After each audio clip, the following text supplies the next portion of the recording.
open, and I have to tell you that we're not expecting a fire alarm, but if the fire alarm goes, you just follow me out of that door and we walk down the stairs and assemble everything else. So, that's your fire warning. I don't think there's anything else.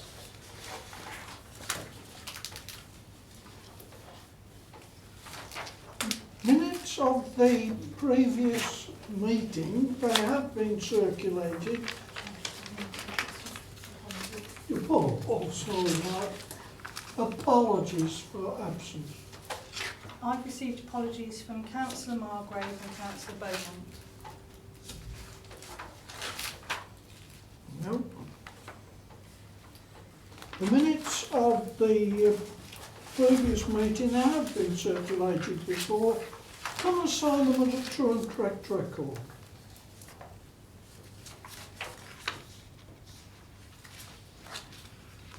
Nobody's speaking.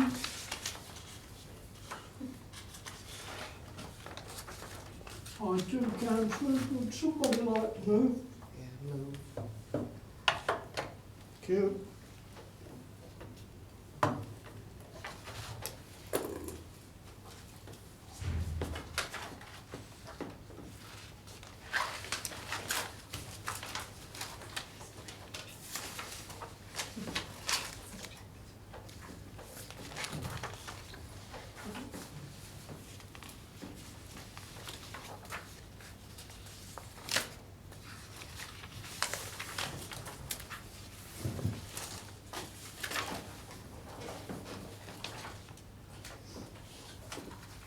Declarations of interest.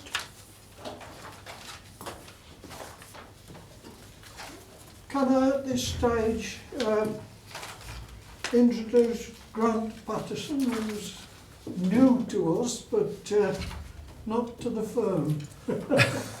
I'm not Grant Fulton, unfortunately. No, that's no. I'm picking up from John Gregory as engagement lead for the council, so I'll be responsible for signing off your financial statements for 16 and 17 onwards. And of course, we all know Lorraine because she's been before us. You know. Lauren. Well, I've got Lorraine down here.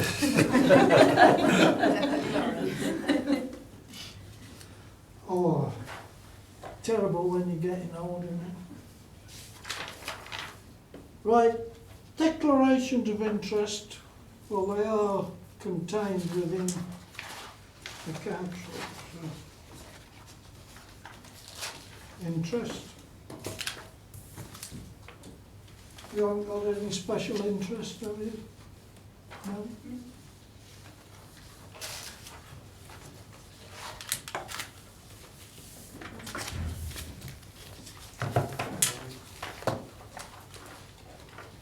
Did you want to speak?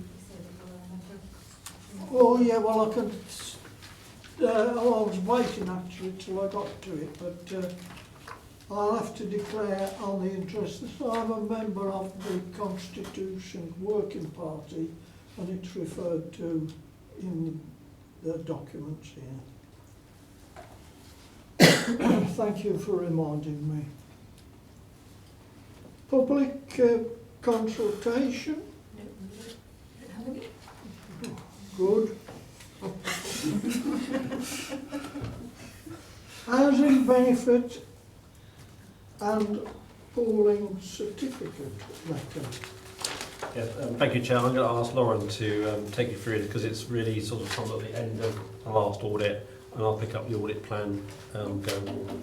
Yeah, that's fine. So this is just, we're required to certify that we have completed our work on the housing benefits from 15-16, which we did last year. Just to let you know that the housing benefit subsidy claim was 38.7 million, and we did certify that that was all fine. We did have to qualify on a couple of issues, which are listed in the certification letter. So that they were to do with incorrect input to the benefit system, although the actual financial impact of that was quite minimal. And the other issue was to do with misclassification or miscoding of one benefit type. So there was actually no financial implication of that and no impact on subsidy because of the cells that it fell into on the in the housing benefit claim. So the actual financial impact was quite minimum, as I say. Yeah. So yeah, It's such a small amount. Do you have to qualify the, unfortunately we do. even for small amounts? Any amount. Yeah, there's no materiality in the housing benefit claim, unfortunately. I mean, in previous clients, I think where we found a 50 pence error once on a claim, You'd have I to think qualify the we account. had to qualify.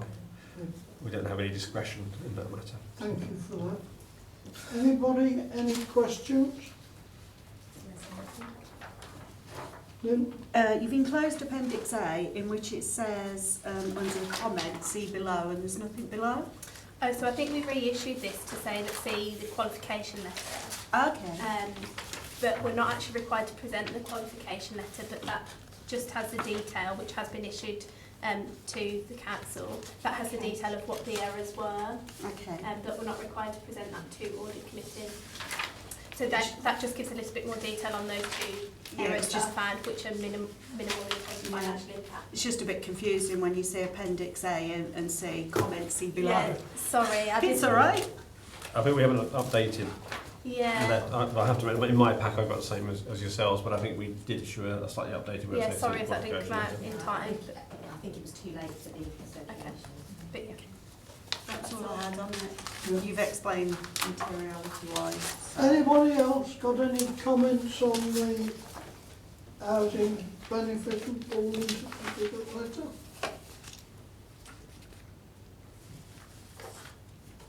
If not, do we note?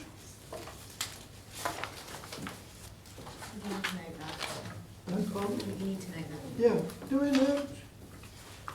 Yeah, been agreed, thank you. Next item is the external audit plan. Yes, thank you, John. I'm going to start with this, and Lauren's going to come in at the end because she's going to take you through the detailed work we've done, the interim work we've done to date, and bring you up to speed on where we are on the audit. But this is the annual audit plan that we're required to present to you as those charged with governance. It explains the risks we've identified and the work we propose to address as part of the 16-17 financial statements for the year. So if I take you to, I think it's page 15 in your pack, if I've got this right. Page 15, Yeah. Where we just get through understanding, it's sort of page 4 on ours and page 15 on yours, understanding your business and key developments. And there we sort of try to summarise the key risks as we see them all to you as a council and the business you're undertaking. So hopefully there's something there that's particularly new to you in terms of recognising that you're looking through NAB sale to generate income. There's the Chancellor's Autumn Statement where it's picking up about the increase for housing infrastructure, some of which will hopefully flow down to yourselves as a housing authority, and then really picking out the challenges around a medium-term financial plan. And we picked up Brexit, although I think probably the impact of that hasn't been as great yet as people were anticipating, but we'll have to see how things unwind once that's triggered next week. And then we just highlighted here, and I'll come on to a bit more detail, some changes that there are to the SIPFA Code of Practice, which underpins the basis for the format of your accounts this year, and that does link into one significant risk that we've identified later on in the plan.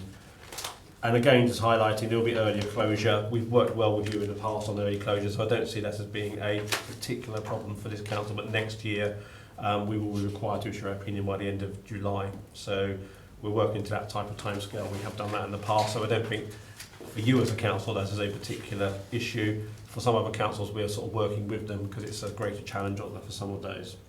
I mean, probably just to identify here, though, we have highlighted estimation that as that does begin to progress through, it's likely that you may have to put more estimates in your accounts. So we may well be coming back to you, I'm not saying this year, in future years, to say the estimate we think is broadly okay, are you comfortable with that? That just might be something that we'll have to work on together as we go down to earlier closure.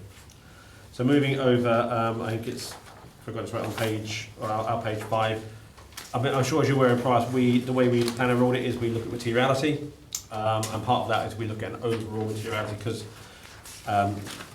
we're doing a true and fair view of the accounts. And what we've set materiality at for the year is 2% of gross revenue expenditure, and that's recognising that we think for council taxpayers it'll be how much you spend, it's important to them.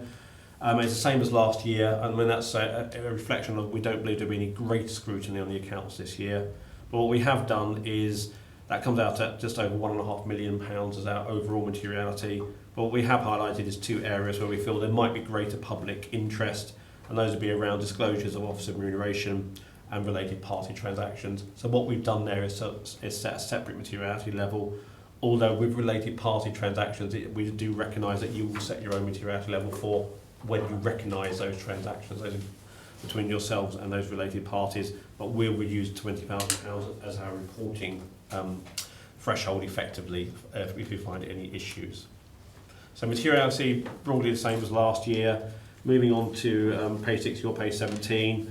What are the significant risks we've identified? I'm sure sort of John and Lauren have taken you through these in the past. We're required to presume 2 significant risks. One around revenue recognition, your income. What we propose to do is rebut that here though, because if you look at your sources of income, they are fairly predictable and clearly auditable to us, i.e. whether it's be council tax income or elements like that. Therefore, and you have good processes and arrangements, so we will be rebutting that, and we don't consider that to be a significant risk. I am required, however, to assume that there is a potential for management to override the controls that are in place at the council. I'm not saying by any means that your officers do this, but we have to make that presumption. We have to be sceptical, and where we tend to discharge that responsibility is if they were going to manipulate the account, how could they do that? Generally, that we'll be putting some journals through, some entries that would conceal any changes to the accounts. So we therefore focus on journals and also looking around some of those key judgments around estimates and decisions that they take. So that's what we would do to do that. Probably on page 18, on the page over, these are the 2 other significant risks. One which would have been in last year around your pension fund net liability, and that's primarily because it's a very large estimate and there's a complex series of assumptions behind that. So we have to do some special work with the actuary. And the new one for this year, and as I said, this links into the CIPFA code, is around a presentation of your financial statements. Is going to change to the code of CIPFA's code of accounting practice, where in essence on your income and expenditure account, you used to do it in line with something called the CIRCOP, which was a code of practice on services. You now are required to report on a similar basis that you receive your sort of management reporting from Simone and her team. In some way, it should make it more transparent to you because it should be the way that your statutory accounts should now reflect the way that you receive information as councillors. But what it does mean is you're going to have to restate your accounts from last year effectively and do a mapping exercise, and there's a potential for that. And actually what we should say is you've already done a draft of that, which we're looking at now, so you're ahead of the game, but there's potential for that not to be correct. Therefore, we've highlighted it this year as a significant risk, which we'll be looking at. And then the other risks that we will look at, these are really what we say reasonable probable, that link into big areas of expenditure, operating expenses, and employee remuneration, i.e. what you pay your staff. And then there are other risks that might be material at the year end, which we'll look at. These are highlighted on page 20, and we'll do some audit procedures around those. So that, in a way, that sort of summarises the audit of your financial statements. And then the other element that we have to give clear as your external auditors is a view on value for money. The NAO hasn't changed its basis. I mean, last year was the first year of the new criteria and basis for the value for money conclusion. There's been no change to that this year. And what we have done is looked at the risk that we believe the council is facing, and we've concluded that the one significant risk that we need to look at for you as a council this year and do some additional work around is around your future savings plans. And I don't think you're alone in that. It's the austerity effectively kicking in, medium-term financial plan and budget. So what we are proposing to do is look at how well you're managing that process. And I think I'd stress it's arrangements we're looking at, so what arrangements has the council got in place and are they effectively fit for purpose. So we've outlined here the work we propose to do, and we'll report back to you once we've completed that as part of our audit findings report. So that's what we're planning to do, and Lauren's maybe going to quickly take you through what we've completed to date, and where we are in part of the audit. Yeah, so just in terms of high level, it's going well and we've made good progress so far. I will just run through these things that are listed just to let you know where we are with them. Internal audit, we had reviewed all of the reports to date and we didn't identify any significant weaknesses from those. We'd also looked at the entity level controls, which we look at every year, just to make sure that there's been no significant changes and make sure they're operating effectively. Again, no significant weaknesses identified. We then have to do our walkthrough testing where we look at the processes and controls in place for the key risks we identified, so for operating expenditure and for employee remuneration. We didn't identify any issues for employee remuneration, but for operating expenditure we found a small issue which was just to do with the documentation of a particular reconciliation. It's not a big issue, it's not that the control wasn't happening, it's just that it wasn't documented, so it's just something that we've spoken to the management team about and we will pick up again when we're out to visit at final accounts to make sure that is now being documented. Which, yeah, that is just a minor issue. We've started looking at journal entry controls, so again just refreshing what the processes are from last year and making sure that they're still operating effectively, which we found them to be so. We will undertake detailed testing of journals to sort of react to the management control override risk that Grant mentioned earlier. And then in terms of the early substantive testing, so this is moving towards the earlier close, we're really trying to drive forward doing as much early testing as possible. So we have undertaken testing for months 1 to 9 on these areas listed, so operating expenditure, employee remuneration, fees and charges, and also housing benefits. So we feel that we're well on the way to achieving the deadline that we've set.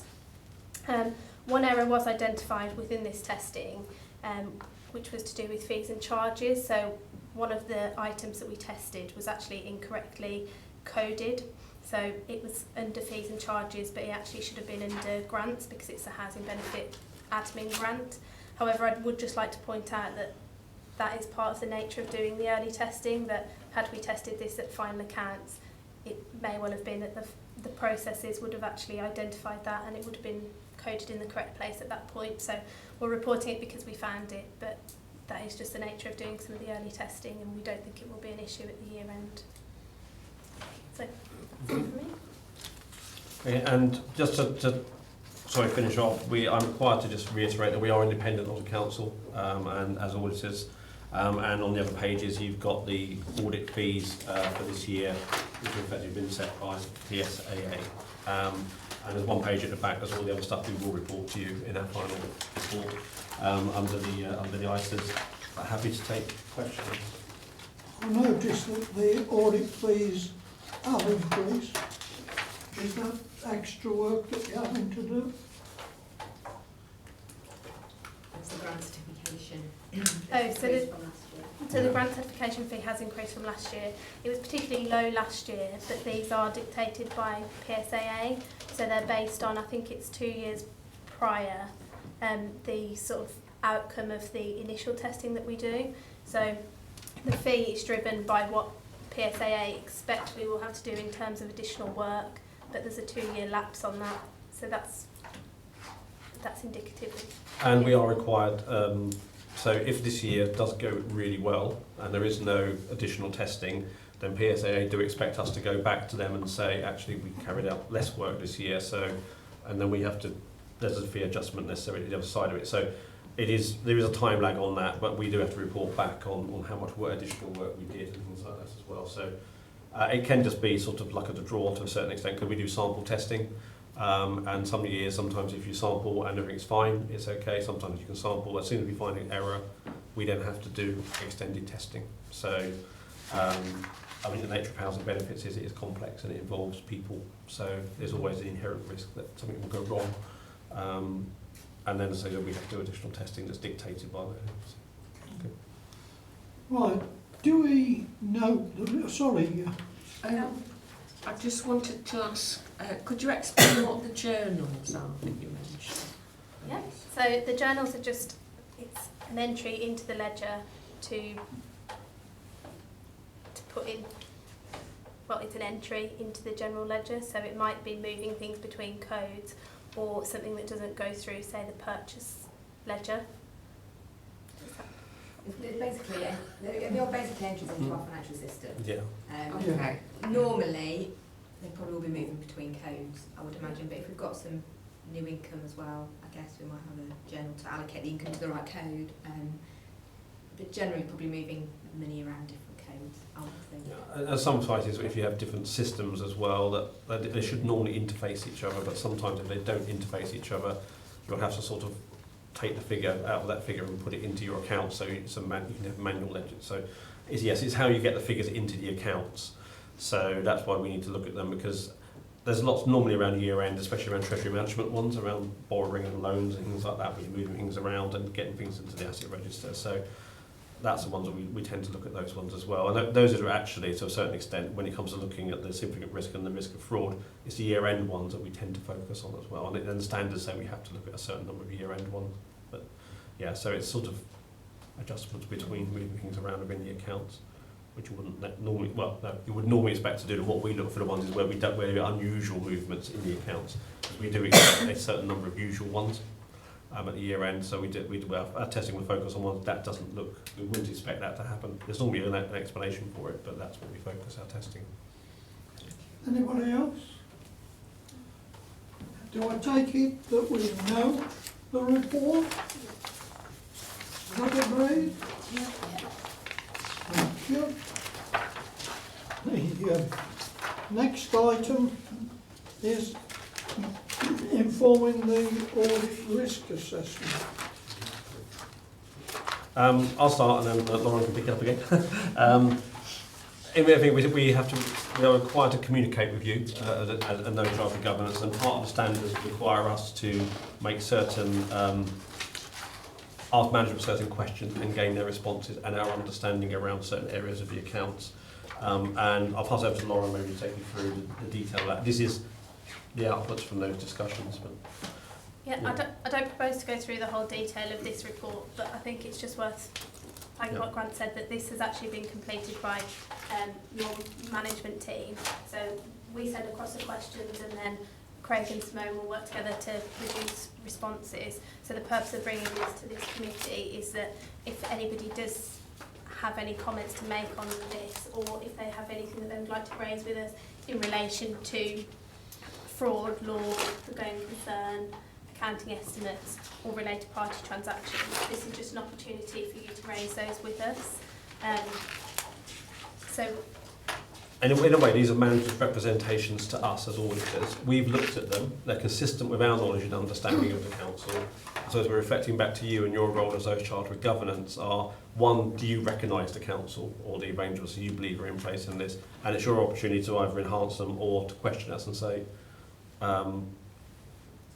does that really happen? Or I then might pass that back to the officers to where that is. But it's your opportunity to say this is what management are telling us is happening here, which we are comfortable with, is consistent with our knowledge and understanding. But it's your opportunity to question us and to sort of say this in line with your understanding as well. Anybody, any questions? You happy?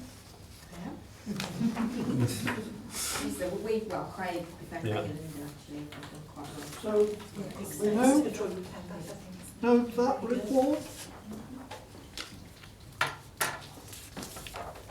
And the next item is the internal audit plan. It's on page 55. Yeah, this is our internal audit plan for next financial year, 17-18. Taking a slightly different approach for this plan. In previous years, we've carried out a risk assessment of all the systems and the areas that we could likely need to audit. But that was introduced a number of years ago. I mean, I guess it's probably 17 or 18 years ago, and it is in need of an update.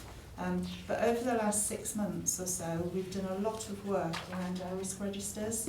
Certainly our strategic risk register was something like 80 pages long. We've actually condensed that now. It's about 20 to 25 pages long. It concentrates on the key risks to corporate aims and priorities, identifies the key controls, We've done similar work on the operational risk registers. So each of our directors have got an operational risk register as well. So what we're proposing this year is that we'll look more closely at those registers and the controls that are being relied upon to mitigate the risks. And we'll look more at the ones where it's gross, assessed as being gross red. That means that if there were no controls in place, then it would be quite serious risk. And when they've now got it as net green or net amber, which means that they are relying on mitigating controls that have been identified in the register. So we'll be able to give you some assurance that the key risks to the services and the corporate aims and priorities are being well managed. This proposal has been to management team. We'll also have some financial reviews. We've got a 3-year rolling programme where we look at financial areas, and our external auditors look at the results of any work that we've done around that. And management team have asked us if we'll add some certainly similar, and there are some where there's a financial risk, so we've added in mileage and overtime claims and petty cash. And also we've put flexi time in there and how well that's managed, because we've now got agile working, people are working from home or they are on a flexi time system, so we're looking at that process, so those have been added in. And we now have a new head of town centres and marketing, and Jonathan has asked if we can do an audit of markets, because he's new to the authority, he wants some background information, so that's why we've added that one in. And then the follow-up reviews are the work that we've done in this current financial year, so we follow up to make sure that any agreed actions have been actioned as they should have been to the timescales that was agreed. The other change that we've introduced is in previous years we've allocated a number of days to each of these audits, but it's very much been a guesstimate of how long an audit will take. It's not until you start doing an audit that you realise just how long it will take. It may be fairly straightforward, you can do it fairly quickly, or there may be complications and weaknesses and problems, so it will take longer. I think the key thing is that, you know, that if this is the agreed internal audit plan, then that we get 100% completion of the plan. We do monitor how much time is being spent doing auditing compared to general administration, so it's productivity levels. So my staff will still be recording how much time is being spent on each of these. So if I think that it seems to be excessive, I have one-to-one meetings with them and I can pick things up. So I think that's all I want to say on this one, unless there are any questions. Any questions from anybody? Resource levels as usual. I know, we've still just got 2 full-time auditors. I don't spend an awful lot of time actually doing audit work. I tend to do the management side of it because I've got a lot of other responsibilities as well now. It's just the 2 full-timers. Caroline? Well, it sounds like this is an improvement, doesn't it? And well overdue if we've been doing the same thing for 18 years. It's What I intend to do during the year is actually review the process, because at some point we will need to look more at systems and have a process of how we select which systems we look at. But during the year we will look at that process while they're taking this approach. Thank you. Right. I just wondered whether there was any follow-ups or anything to do with Civic Hall again. You haven't? No. It'll be at the next meeting that I'll be providing my annual report, where I'll give you a summary of all the work that we've done. So any work that we've done by June, I'll give you feedback on that then. Anybody? No? Can we approve the report? 3. Thank you. Next item is local code corporate governance, page 58. Yeah, that's me again. We have got a local code of corporate governance at the moment, and that was approved by Audit Committee back in 2009, based on a framework that SIPA Solis issued in 2007. Since then, they've carried out a review to make sure that it's still fit for purpose, and they've actually published a revised edition in 2016. In the 2007 framework, there were 6 core principles. In the new one, there are 7 principles and 21 sub-principles. Very, very similar, but it's just organised differently. So within the framework, the term local code is essentially setting out what the governance structure is within this council. So really it's a self-assessment against the framework. So we set out what the principle is, what the sub-principles are, and then demonstrating how we comply with all of those. And this will apply to the 2016-17 accounts. So we'll have to use this for the annual governance statement, which will be go along with those accounts. So from page 60 is the sort of just a preamble, really, an introduction, setting out what good governance is and what corporate governance, and it sets out the 7 principles that are guided on page 62. We put in responsibilities of elected members and council's management team and senior managers in relation to corporate governance, and then we're also required to set out how this council will review this framework and keep it up to date, and that's what I mentioned on page 63. That will be done via the annual governance statement. So then from page 64 through to page 90 is the table.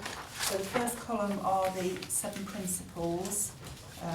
The main ones are in bold, the other comments are just notes that I made. The middle column are the sub-principles, and then the final column are the systems, processes, documents and evidence that we can demonstrate compliance with each of those. This was a corporate document. All the directors have been involved in putting it together because it's very cross-cutting, but I'm pleased to note that we can demonstrate compliance at the moment with all of them, so there's no major issues from this that I need to raise with committee today. And I think that's all I need to say. Is there any questions? Any questions? Very comprehensive. Do we approve? Is that agreed? Thank you. The next item is the confidential reporting code, and this is the one that I've declared an interest in because I sit on the Constitution Review Working Party. Yeah, we've already got a confidential reporting code, and that's part of our constitution, and that was approved by Audit Committee back in October 2008. Since then, there has been some legislation that's been introduced that actually has introduced some protected disclosures. So if an employee makes a disclosure, that there are certain ones that it only applies to, and we've tried to highlight that in the code. If that employee then feels that they may have been dismissed because they made the disclosure, they can go to an employment tribunal, and the tribunal are obliged to consider compensation. So that was the main reason for updating this, so that we make it quite clear. Although we hope that the code encourages people to come forward with any concern, not just a protected concern. And we will take those seriously. The first draft of this document actually went to the Constitution Review Party, I think back in September. And the Constitution Review Party agreed a draft, but they then suggested, because it related to employees, the trade unions should have an input. So it went to the trade unions. The trade unions then raised some changes. It went back to Constitution Review Party. They then produced the document as it stands at Appendix A.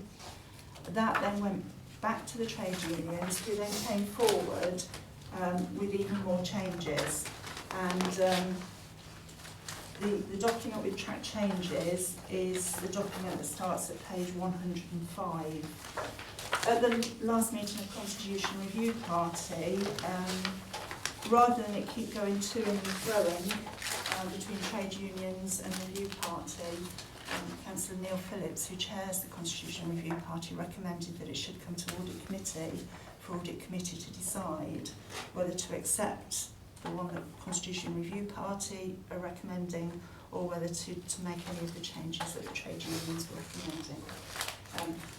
In paragraph 4.3 of my report, I've tried to summarise the changes that the unions have made or suggesting.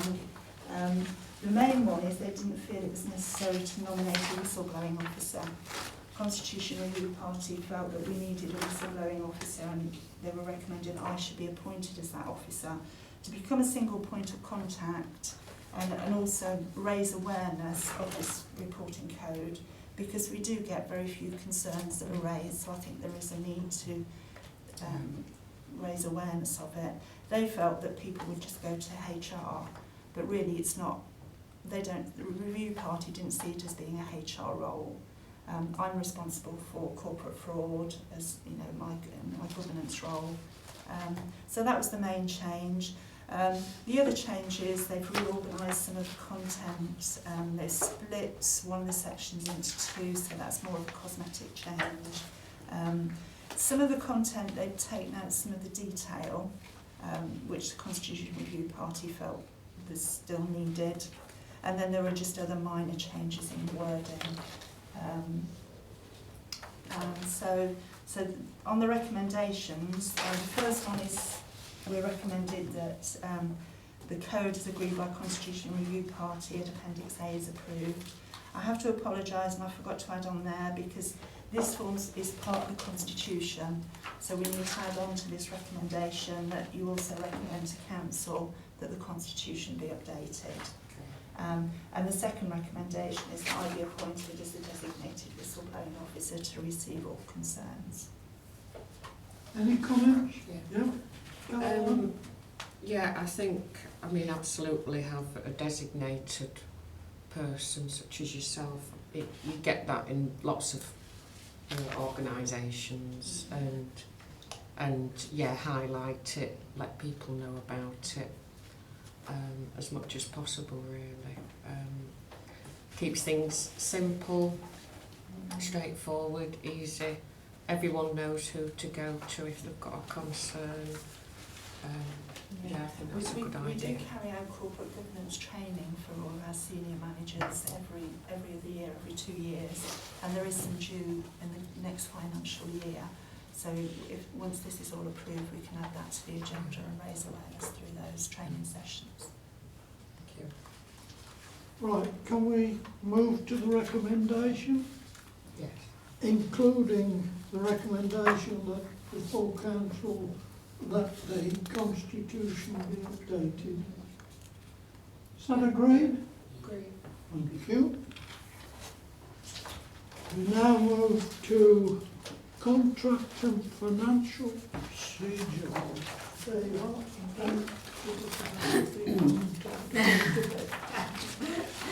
Okay, this report is just an update of our contract and financial procedures, which we do normally every 2 years as a minimum.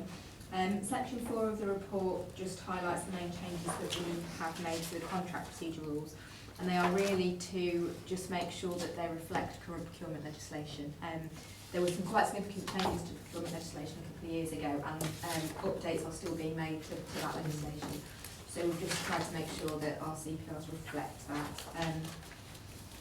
And then for section 5 of the financial procedure rules, these again are quite minor changes. We've just made sure that they are in line with the contract procedure rules. We've made some minor amendments just to make sure that kind of working practices are reflected accurately, and we've got the right job title in there if there's been any restructures. But we have also defined the process for sale of land and property. That's probably the biggest change in these this time. So I think for the sale of the council house, we took a certain process that perhaps wasn't covered in our CPRs in any detail, so we just wanted to make sure that was in here for future reference. I think the process worked quite well, so we wanted to make sure it was written down so that officers can follow that in the future. You have got the FPRs and the CPRs attached, and we've tracked change, so you can see exactly what we've done and where we've made changes. One slight amendment we want to make to the contract procedure rules is that you'll see at 4.1 we've made an amendment to include some regulations around concessions, which is the first bullet point. What we Page 118, somewhere. Yeah, sorry. What we haven't done though is actually define what concession means in there. That's a bit of something we've missed on our part. So I just wanted to probably give delegate authority to myself just to add in a definition of concessions in the CPRs before they go through to council, if that's okay, Chair. Is that agreed? Sounds sensible. So, do you agree with the recommendations? All agreed? Yes, Chair. Thank you very much. Treasury management monitoring. That's me again in Craig's absence. This is our treasury, bear with me, I'm not quite the expert that Craig is. This is our Q3 treasury management monitoring report, so up to December 2016. We'll slightly late bring this to you, so this will come to the January meeting, but we decided to cancel that because of this is the only item, so that's why you're getting that today. So it does summarise our treasury activity for Q3 basically. Section 4 just gives an update on the economy as things stand at the moment, and there is a slightly improved interest rate forecast in there, but again that's all subject to change depending on how the economy goes. I think in the previous report we'd identified that interest rates could fall again to 0.1%, but they haven't, and that's not their forecast, so that's the main change there. The bulk of the information really for Audit Committee is at section 5, which is our current treasury management portfolio and activity up to the end of December. And you'll see the table at 5.4, which I think is page 187 for you. That just shows our portfolio at the end of December. So what investments we've got, what borrowing we've got, and also what rates we're either achieving or paying on that investment and borrowing. And then 5.5 has just got a summary of our investments, so what institution they are with, how long for, and what rate we're achieving on that. We are, just to highlight, we are still achieving, well, we're ahead of the benchmark for what we'd expect to be getting on treasury returns. Slightly less than we were getting last year because interest rates aren't very good still, but we are achieving more than the benchmark, and that's all I can expect of the team, really. That is shown at, I think it's table at 5.4. So you can just see how we are doing compared to the benchmark. And then at 5.19 there is an update on the property fund. This is a relatively recent investment that was made, and I think at the previous update we did for you, the property fund had declined slightly, but we are seeing that pick up again. So 5.22. You can just see it's the black line that shows a dip. Simone, Sorry, yeah. Sorry to interrupt. No, it's not. You might easy just to slow see. me down a bit. No, that's fine. So 5.22. So just tell me the page. It's page 193.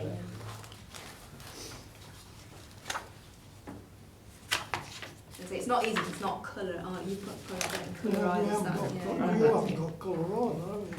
I've got it on my screen so I can see some colour, but you won't have.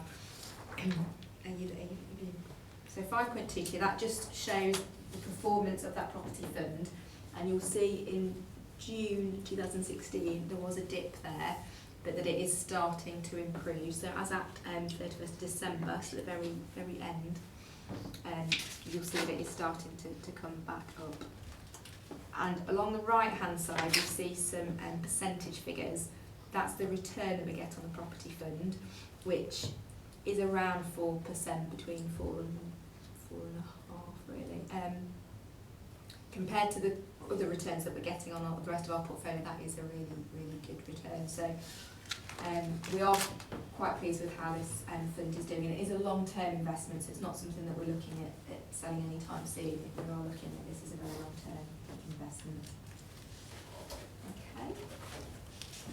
And then just the next section I just wanted to highlight was section 6, which is our prudential and treasury indicators. That's 6.1, which is page 198.